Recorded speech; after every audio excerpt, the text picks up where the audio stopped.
เมื่อยแห้งแล้วแก้แล้วโอ้ยแล้วเราอ่ะโอ้ยเดี๋ยวจัดเองหมดเลยเนี่ยจริงดิ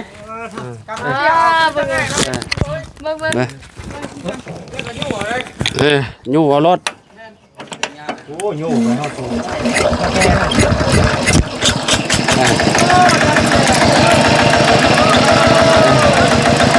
อ้าวนี่แล้วมันอยากกันนั่นเนาะระวังตกกลุ่มตัวนั้นนะโอ้ยไปหน่อยตกกลุ่มนะฮะเด็ด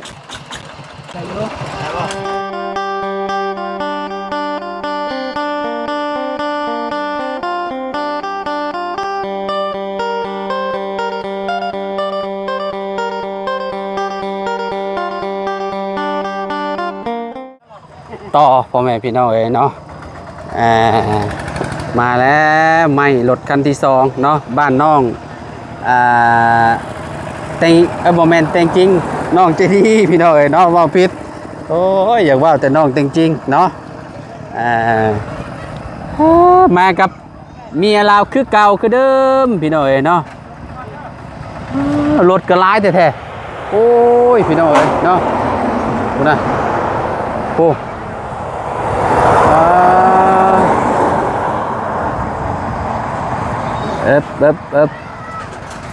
เจดี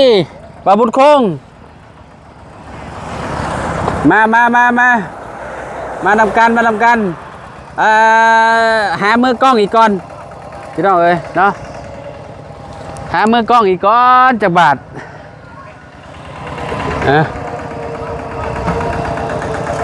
มาพี่น้องเอ้ยเนาะโอ้โค้งดีๆได้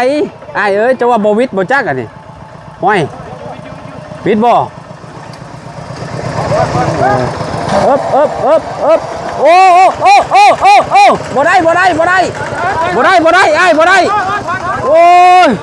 แล้วกันอันนี้เบิ่งรถเด้อเบิ่งรถเด้อเบิ่งรถเด้อบ่อันน่ะเดี๋ยวจุดก่อน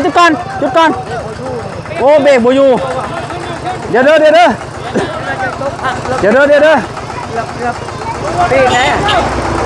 เดี๋ยวแป๊บนึงเด้อไอ้เด้อมันต้องตีโค้งในลายต้องตีผู้ตีโค้งอยู่พุ่นวางรถบุญนะคุณตัดเบื้องรถนะละไปวางรถเบื้องนะจริงนั่นนี่แต่น้องจริงเป็นมือกล้องก่อนพี่น้องเลยเนาะเดี๋ยวเป็นมือกล้องให้ดาบ้านเลยโอเคเดี๋ยว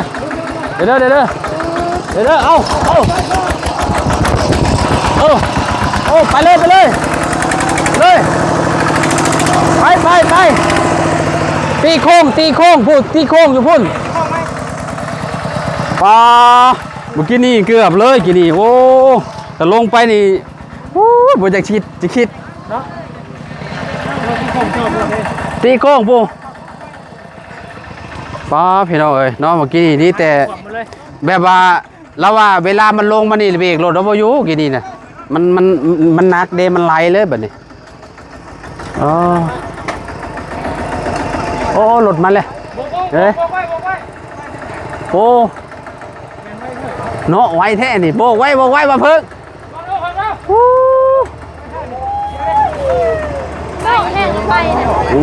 ไวสวัสดีเด้อพี่น้องเด้อเนาะค่อยโอเคโอ้คือสิได้อยู่บ้านนี่โอเคมีเบิ่งทางนั้นนำเด้อ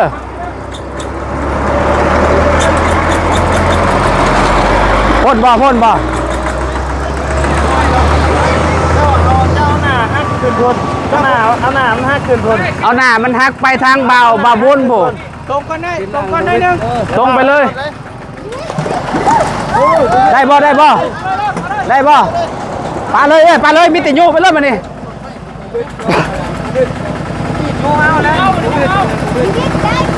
ได้บ่ในชีวิตอยู่ที่ตรงไปผู้ถอยอีกประมาณไม่ได้ ฮะ ขออีกอันหนึ่ง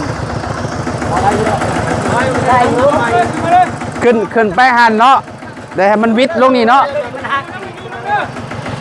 มาฮักกันจัดใหม่ตัวน้อยหัวยากดอกไปได้แล้ว ทำอะไรโอ้ก่อนเลยก่อนฉันว่าฮักมาเดียวถึงโรด นักเฮงเด้ตัวนี้สุดนี้นะ ตัวใหญ่เนาะ แมนสุดนี้นักกว่า ตัวใหญ่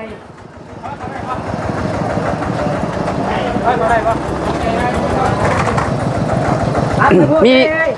นี่ชูเปอร์นี่จะฮักมาทางนี้จะถอยไปหุ่นบอมันสิติดอันนี้ต้องเอาตัวนี้ เอาเลยเอามาหามเลี้ยงออกเลย มามาหามตัวนี้ไปก่อนเอาไว้อยู่หลังบ้าน ได้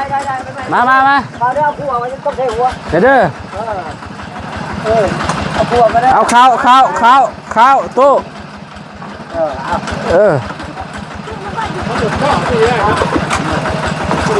เอามาเราไปล้างเลยเราไปล้างเลยยังคันหนึ่งบ่แมนพอดีเอาไปล้างเลยปลาที่คอกันได้ไว้แถวนี้ก่อนเพราะว่าไม้มันลายเด้มันแก่มันนักเด้มันเป็นโค้งหักศอกก็เหมือนส่วนเขาเนี่ยเอาต้นไปเลยต่อเป็นสองส่วนมันยาวแล้วกันนักเพราะแมนเพราะว่าเป็นไม้2 ส่วนมันหลดตัวเก่งดีเลยบอคะแนนบเซียนนี่บได้แล้วนี่คือเฮานี่เฮาบ่เคยขับแบบนี้โอ้ยวันนี้มาตีแขวเลยแม่พูดแล้วมันจะบ้าเอาลงแต่เมื่อกี้นี่แม่ลงดิเราผู้พิเวกแน่นอนเราขับได้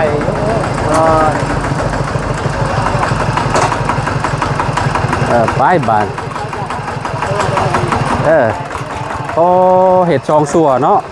เพราะว่าถ้าเอามานั่นมันก็บ่เบิดเนาะบาทเดียวเนาะโอ้โธ่ค่อยโอ้งัดตัวไปโอ้นักโหดท่านนายไม่นะสิลงมันสิลงฮะ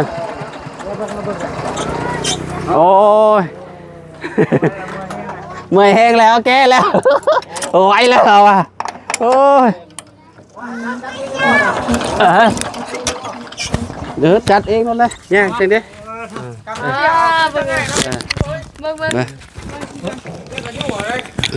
ยู่เอารถโอ้ยู่ไปเอาตัว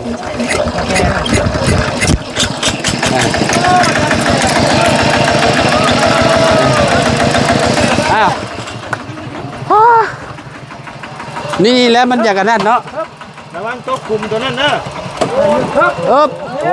ยไปหน่อยตกกลุ่มนะฮะเด็ด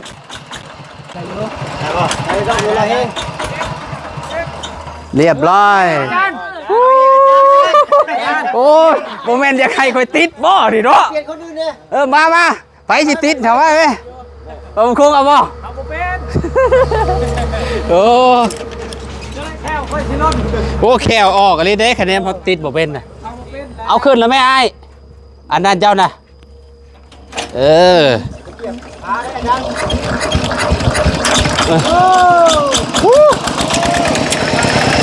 มือขวาดำมาแล้ว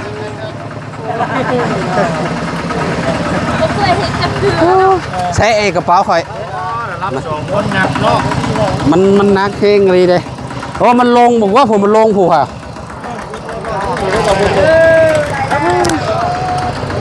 เอาไปจับกล้องไหมกล้องไหนคอยเห็นยังไงไป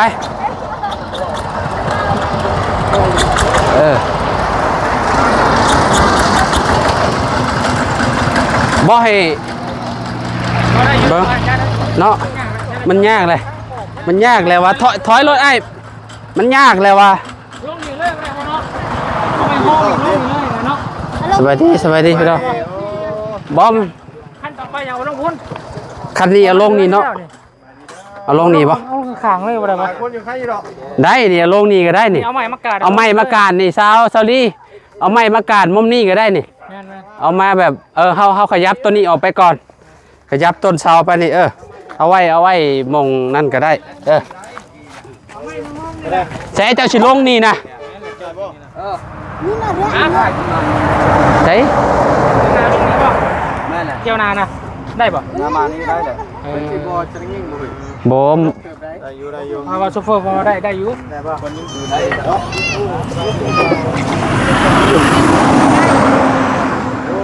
บ้านเราอยู่บ้านคุณอยู่บ้านอะไร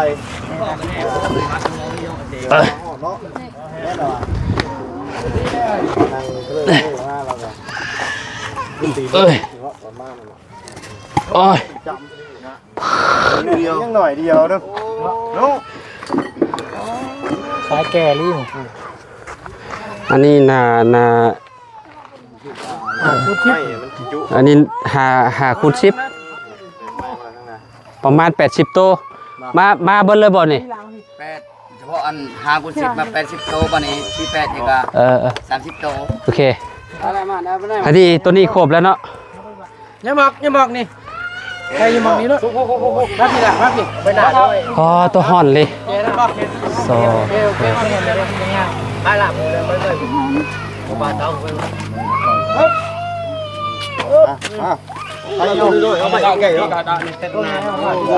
สายยงกองอะไรแหละแนวถังอะไร คือไปมันถือแต่เดี๋ยวนะไปได้ป่ะ ไม่48บ่ 18อยู่ลุงอันนี้หาคูณ10พวกอันไม่48อยู่ลุมพุ่น ไม่ยิ่งจะลายแท้นี่ ใช้ไม้พวกคางมันเด้แม่นพวกคางมันแล้วก็อันคางเทิงนำเด้แล้วก็พวกบันไดมันเด้แม่นแล้วก็ขันบันไดพร้อม เขาเข้าไปลายที่นี่ เอาบ่ฮู้และสร้างให้สร้างมาสำนี้อันนี้ใส่2เนาะคางหลุมคางเทิงก็เป็น4โอ้ได้หลายอยู่เด้บ่มันหลายอยู่เด้6 9ต้นเด้โอ้ยเขาบ่เป็นฉากเขาคำนวณบ่ถูกดอก ถามว่าอะไรเรื่องค่าไฟในงบทางเจ้าบ่ แม่นแบบสิเข้าไฟให้น้องมันบ่ ยังแต่ว่าแบบว่าคันมีแบบว่าผู้ใหญ่มันมีแบบว่า3ทานแล้วเพิ่นสิหารกันนะ ได้สิไป เพิ่นก็ยังมีงบแบบว่าเอามาแบ่งลงนะแบบว่าสมมุติแบบว่าคันว่า100ป้ายแล้วก็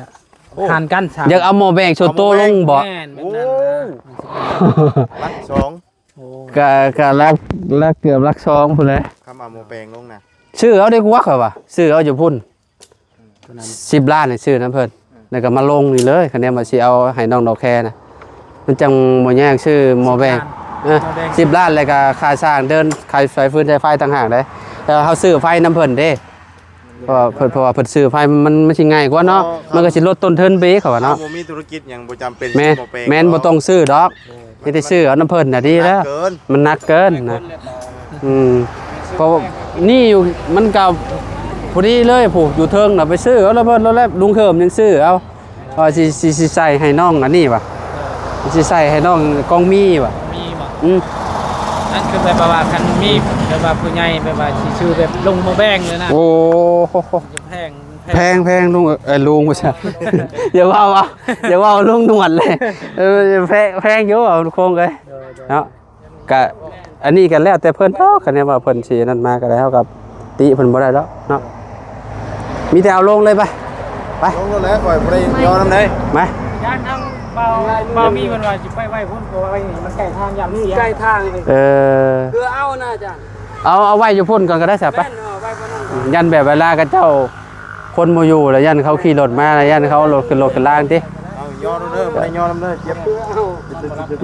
มาซะเอาไว้หมองนี้ก่อนเนาะ อ้าวที่ไรใครว่าจะปาไข่ข้าว ต่อไปเลยบ่จ้ะ ต่อเลยต่อ นี่บ่ นี่เอาไว้อยู่นี่ก่อนเนาะเอาไว้รอบ2ก็บ่น่าสิลายปานใดติเนาะ ไอ้ตะกี้ว่าจะดี ไว้อยู่นี่เลยแล้วพระเจ้าครับ คะแนนมันเหลือก็บ่ยากดอกเหลือก็เอาไว้เฮ็ดอย่างอื่นเด้อเอาไว้เฮ็ดเฮือนน้องเลี้ยงเด้อ ไม่นั่นเด้อ ฮะ เอาไว้อยู่ในรถจะเขาทุบอยู่เด้ ไม่18เด้ยังบ่มาเนาะ ไม่18ยังเหลือลายบ่ ย่าน ไม่18ยังลายบ่ ย่าน ไม่ชิแม่นมาเฮือนเจ้าก็ บ่แม่นลายอยู่บ่นี่ จังแล้วสร้างแลเล่าให้สร้างมาซำนี้เนาะ เขากระช่างเพิ่น บ่กะ สร้างเป็นคนคำนวณเด้ แม่น ไม่เฮาก็ยังสั่งอีกได้สั่งเพิ่มอีกได้ ถ้าเบิ่งว่ามันสิแต่มัน9ต้นเลย แม่นมันสิเกินไปซำใดหั่นน่ะเพราะว่าเฮือนบ่ได้เป็นเฮือน6ต้นเด้มัน9ต้นผู้ใดแม่นก็สิต่อไม้อีกได้เพราะว่าไม้นี่5เมตรเด้ก็ต้องได้ต่อเด้ โอ้เฮาเบิ่งจะสู้กับสิลายบัดนำ แม่นเพราะว่าต้องต่อไม้ได้ แม่น มันบ่ได้ไม่ลวงยาวเลยเด้เพิ่นก็ต้องต่อไม้อีกเพราะว่าเฮือนน้องเพิ่นขนาด7คูณ6เด้ก็ต้องได้ต่อไม้เด้สร้างเพิ่นคำนวณคือสิบ่ผิดติ แม่น ๆ เพราะว่าเพื่อน คะแนนมันเหลือเฮาก็บ่มีดอกมีแผนเฮ็ดอยู่ดอกบ่ยากดอกอันนั้นนะ เพียงนั่งเล่าเพิ่นละเอียด บ่แน่อาจสิมีคนโชคดีอีกก็ได้เนาะเอามาลงนำกันบัดนี้บ่ตายเลยบัดนี้เอาแม่ผูกไปทานละผูกคงมา มากโดนไปแล้ว ปองามมะลีเนาะคักลิซื่อคักลินี่ปอมาเอาโอ้คักลิใหม่เนาะรอบนี้คักอยู่เอาเป็นยังก็คือว่าเสียเงินเสียคำโอ้ เกือบไปแล้วข่อยโทษนะข่อย เกือบไปโทษบาบุญคุ้งเลย เยอะกว่านี้เยอะควันเอ้ยเยอะคนเอ้ย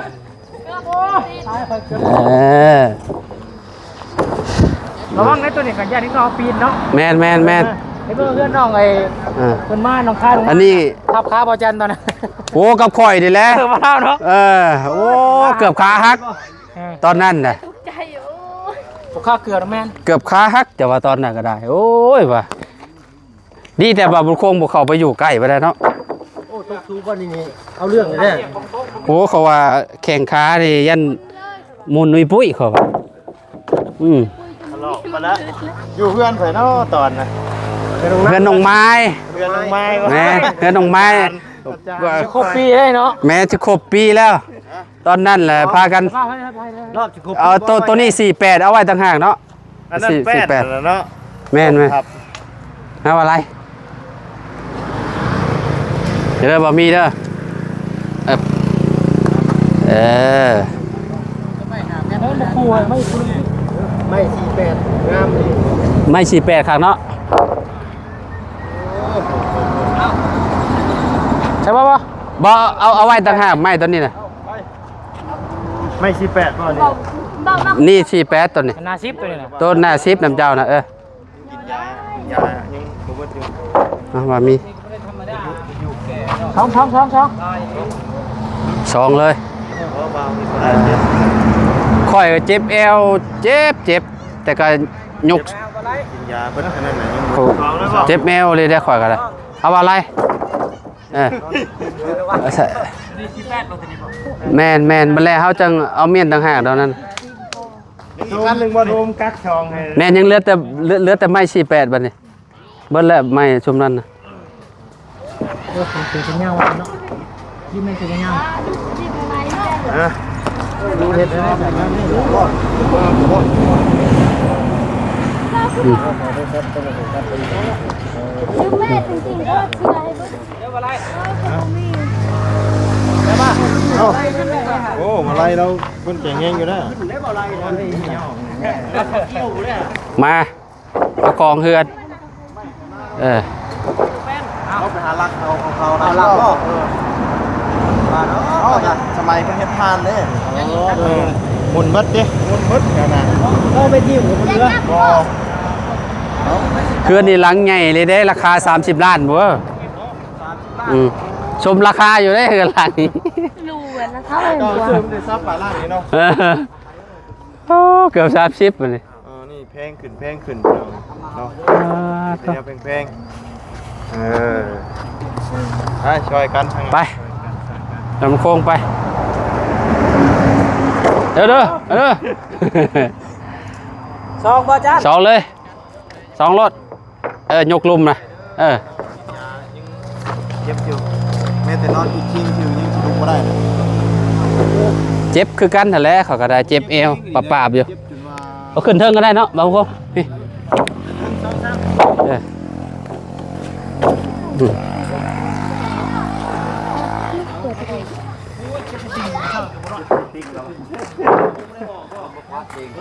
ต่อยึดก่อนแป๊บนึงพี่น้องเนาะพักเบรกก่อนนิดนึงเนาะถือว่า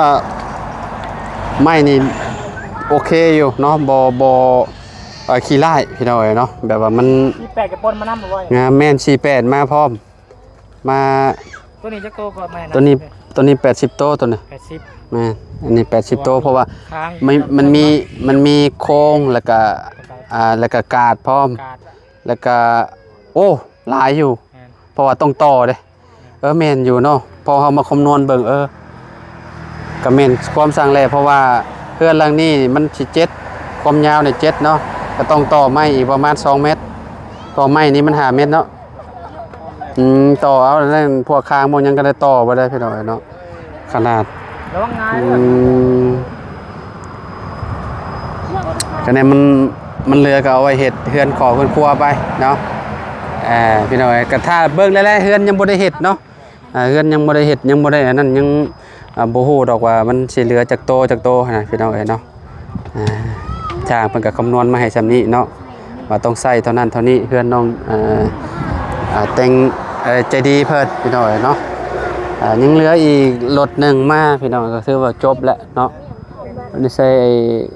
พวกไม้48มีปนมาอยู่เนาะปนมาอยู่เอาลงไปแล้ว2พี่น้องเนาะประมาณนี้แหละพี่น้องเนาะเดี๋ยวมาอีกรถหนึ่งก็จบข่าวแล้วก็โอนเงินจ่ายเพิ่นเลยเนาะประมาณ29ล้านแรกๆนะ29ล้าน460,000พี่น้องแต่ว่าขอต่อน้ำเพิ่นลดแล้วลดอีกก็ลดได้แต่สำนั่นลดได้แต่ปลายมันบ่เอา400,000ว่ะ460,000น่ะลดให้เลยว่าซั่นเนาะก็เลยได้อยู่29พี่น้องเนาะประมาณ29ล้านเด้อถ้าบวกกับสร้างก็เกือบ60ล้านเทือนหลังนี้ค่าสร้าง30ค่าไม้29ยังเหลืออีกล้านหนึ่งก็60ล้านเท่าไหร่เนาะตีเท่าไหร่แล้ว60ล้านก็ยังพวกไม้พาสลุงสลาเด้โครงหลังคาเด้เนาะเดี๋ยวจังปรึกษากันอีกทีนึงพี่น้องเนาะโดยไปคอยก็คือกันนั่นแหละเนาะไปหาอันนั้นก่อนเนาะไปเลยเด้อเอาสบายดีเด้อเนาะเอาพ่อแม่พี่น้องเนาะอยู่ดีมีแห้งขอบคุณหลายๆเด้อที่ติดตามและเป็นกำลังใจให้พี่น้องเนาะมื้อนี้ไม่มาครบแล้วพี่น้องบ้านน้องใจดีเพิ่นเนาะยังเหลืออีกรถคันหนึ่งเนาะเอาถ้าเบิ่งถ้าชมนำกันอีกเนาะเอาขอบคุณหลายๆไปแล้วพอกันใหม่พี่น้องเนาะ